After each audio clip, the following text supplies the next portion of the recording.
Alright, lots of ground to cover and these things are getting too long as it is. Last episode, hey, APU controversy is still a thing and the Simpsons decided to be shitty about it. This episode, what is the deal with APU anyway? Okay, I have a feeling some of us might end up learning a few new words from this episode, in the sense that I wrote it and I know I did. So here's one of my favorite words that doesn't get enough love these days in the discourse. Colloquial. Colloquial refers to a type, part, or usage of speech as it exists in ordinary common conversation in a given culture or language, typically when said use needs to be differentiated from its formal or literal definition. For example, in American English, the word bitch in formal usage is a common scientific term for a female canine, or otter for some reason, but it's most commonly used as an insult to infer that a human lady that it is directed at is not a nice person, so that second definition is the colloquial definition or colloquialism of the word bitch. I looked it up. I'm going to write the dictionary, people, and have that checked. Oh, bitch, bitch, bitch. With that in mind, let's talk about another word, racist.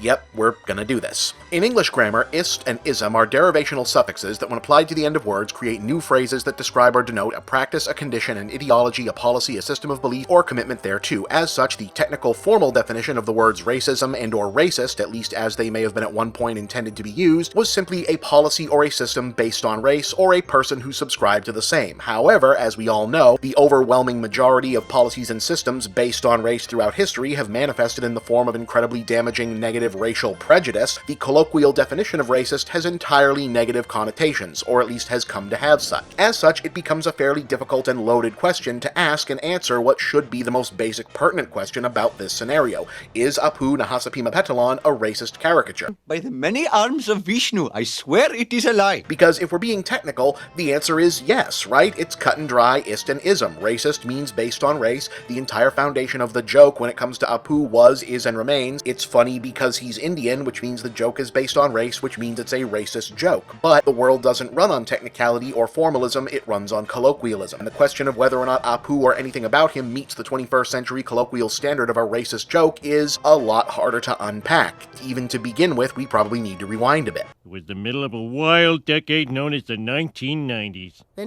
90s? Never heard of it. Remember, Apu was not designed to be part of the main cast of The Simpsons or even a prominent supporting character. He was a one-off, nameless convenience store clerk in a season 1 script, and during a table read, Hank Azaria, according to most versions of the story, read the line in a stereotypical exaggerated Indian accent that got a laugh and made it into the final episode, where it also got a laugh from the folks at home and turned into a recurring character. So the first question to ask is, why was an Indian accent inherently funny in that situation? I mean, it's mainly funny because Hank Azaria is an incredibly gifted comedian and voice actor, and read this line in a funny way is his job that he's very good at. But what was it that made the clerk has a thick Indian accent funny in 1990? This was episode 7G07, the Telltale Head, by the way, just for the record. 3 jumbo cherry squishies and 1 double jumbo original flavor, sir. Okay. Now don't you kids take anything. I'm watching you. I've got eyes in the back of my head.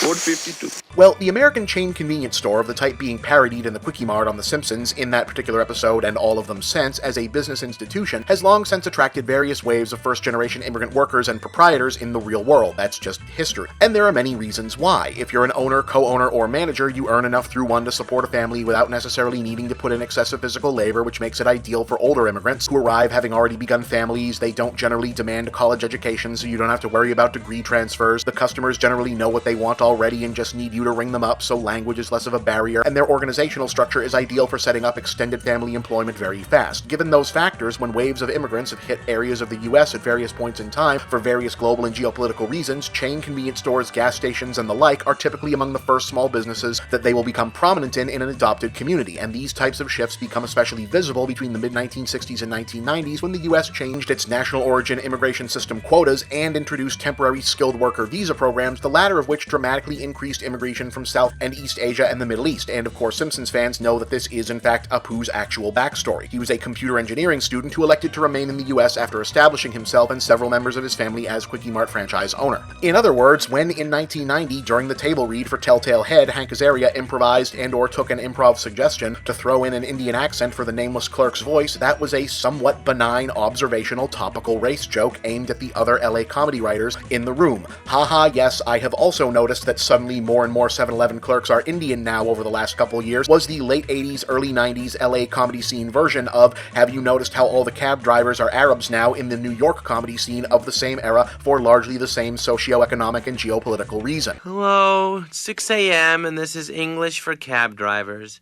Good morning, class.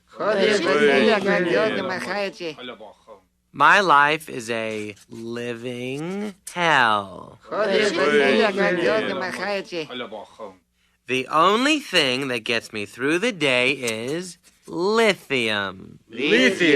So yeah, that's how APU happened and where APU came from, basically. Now the thing of it is, APU originating as a race joke and continuing to exist as a racial stereotype, and a problematic one at that, isn't something that The Simpsons has ever tried to deny. That's part of what made their bizarre response. It's hard to say. Something that started decades ago and was applauded and inoffensive is now politically incorrect. What can you do?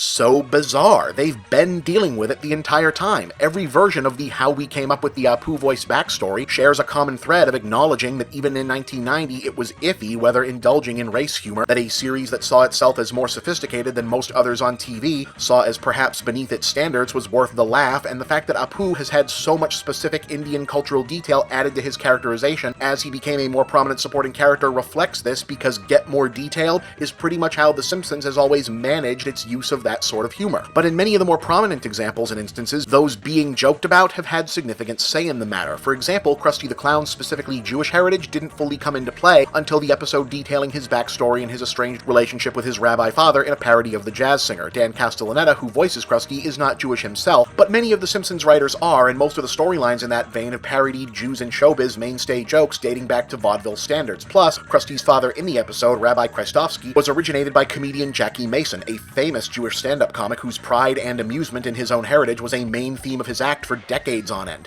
One might also note that Fat Tony, a parody mob boss character voiced by respected character actor Joe Mantegna, who insists on always performing the role no matter how small the cameo, partly because he apparently really relishes the opportunity to satirize, by exaggeration, the kind of stereotypical roles he and other Italian-American actors are often tasked with playing in serious dramas, often investing Fat Tony's dialogue with flourishes of authentic Italian dialogue and other subtle details that make him in some ways a more nuanced character than the serious versions he's meant to make fun of. This is the business we've chosen. But you're just perpetuating a negative Italian-American stereotype. I mean, you could be a pizza man, organ grinder, leaning tower maker, and... You are listing my broken dreams. Or there's the entirely different cases, like Bumblebee Man, who is very specifically a send-up not of Mexicans, but of El Chapulán Colorado, a character famously portrayed on Spanish-language television by Mexican comedian Roberto Gomez Bolaños. Or Groundskeeper Willie, whose Scottish accent isn't really connected to anything about his original characterization. The most common American stereotype of Scots prior to Groundskeeper Willie's existence wasn't that they were day laborers, it was that they didn't like to spend money, hence Uncle Scrooge McDuck. He gets more specifically Scottish as he appears more to make him fleshed out and thus less of a one-note character. No, that kilt was only for day-to-day wear. In battle, we donned a full-length ball gown covered in sequins. The idea was to blind your opponent with luxury.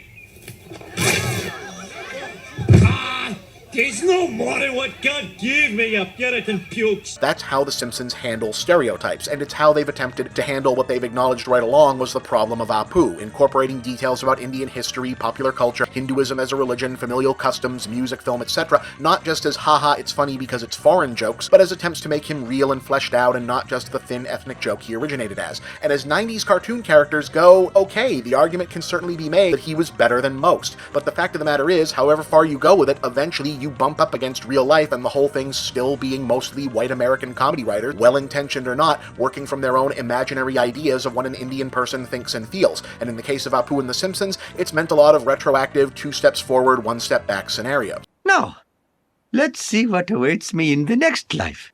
First I was a tiger, a snake, a clod, a goat with a hat, then me, a tapeworm, then assistant to Lord Michaels. It's going to be a rough couple of lifetimes. For example, the episode that introduced his wife Manjula was especially for 1996 an episode of The Simpsons trying incredibly hard to not only get outside Apu as a stereotype, but also be an episode about Westerners being disrespectful to other cultures, Indian culture specifically. It starts out by shattering the Hollywood stereotype of the sexually timid Asian man in Act 1 by repositioning Apu as Springfield's most eligible bachelor and ladies' man in the opening scenes, and then devotes its main storyline to mocking the traditional narrative of the enlightened, modern liberal West saving backwards foreigners from the oppressions of their own stifling traditions by showing Homer's plans to be offensive and dumb. I am the god tonight! This wedding angers me! All will die unless it is stopped! Oh God. And a swerve ending where Apu's arranged marriage that he's been so panicked by turning out to involve a beautiful woman he actually really likes, and who gets the killer final punchline of pointing out that Apu and everyone else has been making a big deal out of nothing since... We can always get divorced. Of course. God bless America. I mean, yeah, in the context of an American sitcom from '96, that's not just fairly progressive, it's even admirably nuanced and self-critical of so-called progressive white liberal savior narratives. A for effort, definitely. But it also can't be avoided that for all the noble intent, it's very obviously still mostly white American writers being quote-unquote noble and progressive, not so much about India or Indian persons, but their imaginary versions thereof. You can only do so good of a job with this stuff. It's not, in fact, the same as Jackie Mason or Joe Mantegna putting extra depth into their respective parodies of Jewish or Italian stereotype, because it's not an actual Indian person being called in to fix Apu. It's still just a Hank Azaria and the writers. That doesn't make it bad or sinister or whatnot, it makes it different, and the difference is important. In a Civil War reenactment, we need lots of Indians to shoot. I don't know which part of that sentence to correct first, but I cannot come. Especially since The Simpsons' attempts to further mitigate Apu, all of which, by the way, predate Hari Kondabolu's The Problem with Apu documentary having anything to say on the matter, haven't really gotten better as the show has advanced into the 21st century. In 2016, the series aired a show with a sequelized title, Much Apu About Something, which depicted a culture clash between Apu and Utkarsh Ambedkar as the voice of his millennial nephew Jamshed, who tries to modernize the Quickie Mart into a trendy Trader Joe's-esque hipster spot and clashes with his uncle over cultural issues. Namely, he thinks Apu is too old-fashioned and a stereotype, while Apu thinks his nephew disrespects their heritage, which is fascinatingly weird and vaguely uncomfortable when you think about it, right? What, are you embarrassed by me?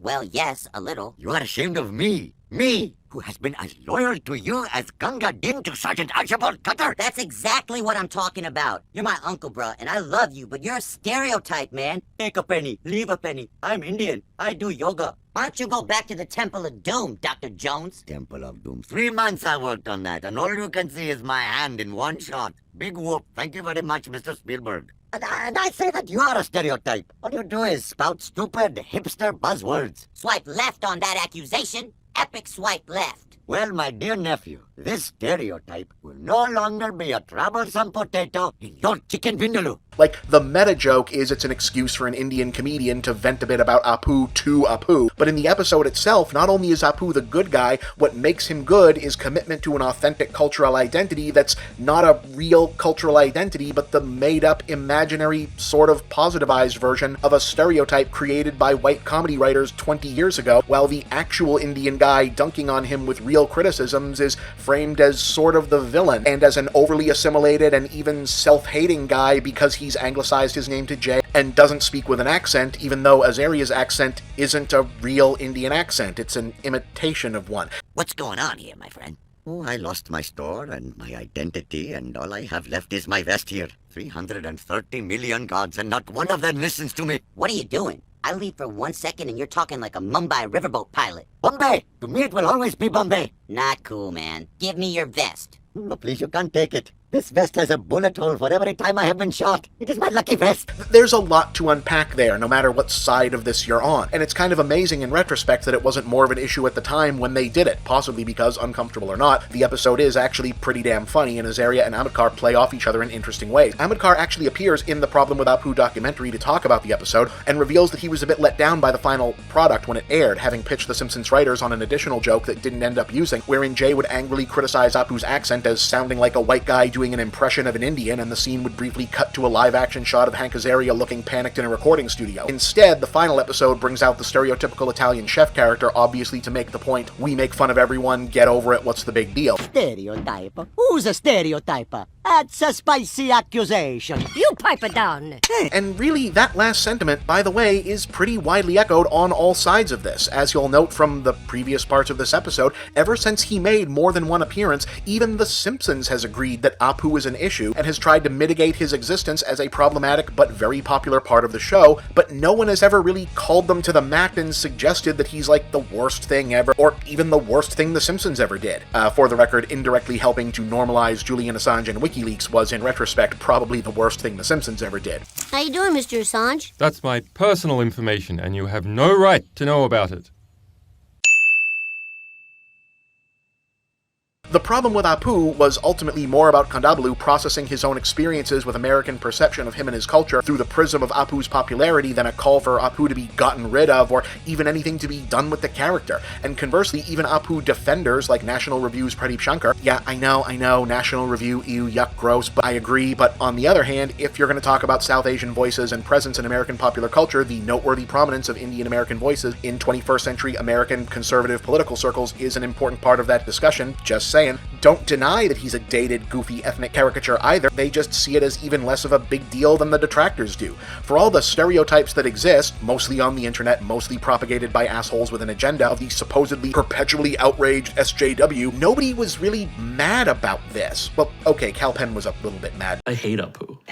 And because of that, I dislike The Simpsons. The whole series. Yeah. I love The Simpsons because you hate yourself. So why did The Simpsons decide to get pissy about it? And why now, a year later, when they, among all other shows, have the capacity and clout to be able to just walk away unscathed from an actual controversy? Like, we're The Simpsons. We're immortal. We had Ted Nugent on the show in 2012 as though that was an acceptable thing to do, and nobody called us out. So what got under their skin now? And since they've now asked the question themselves, what can you do?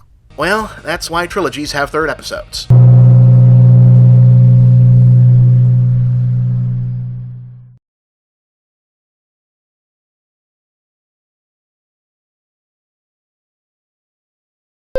Hey gang, here's a question that keeps coming up. If your handle is moviebob, where are your movie reviews? Well, my old reviews are in a lot of places. You'll find many of them on my YouTube channel, but you'll find the brand new ones on geek.com, an awesome site that's also your one-stop news source for science, TV, gaming, technology, nerd culture, the works. You can find all my reviews directly by going to geek.com/author/bchipman, because that's my real name, and you can get regular updates on all my reviews and all of geek.com's other great content by signing up for their kick-ass newsletter at subscribe.geek.com. And don't forget to also subscribe to the Geek.com YouTube channel, where you'll find the videos that accompany my reviews and tons of other great content too. Remember, that's Geek.com, the Geek.com newsletter, and Geek.com on YouTube. Make sure you don't miss out on all the latest MovieBob reviews. You can also check out my own new website, MovieBob Central, where you'll find my blog, links to all my work, and shop for my books, ebooks, and future MovieBob products. And please remember to like these videos, share them with all of your friends, and subscribe to this channel. Thank you for watching another MovieBob production.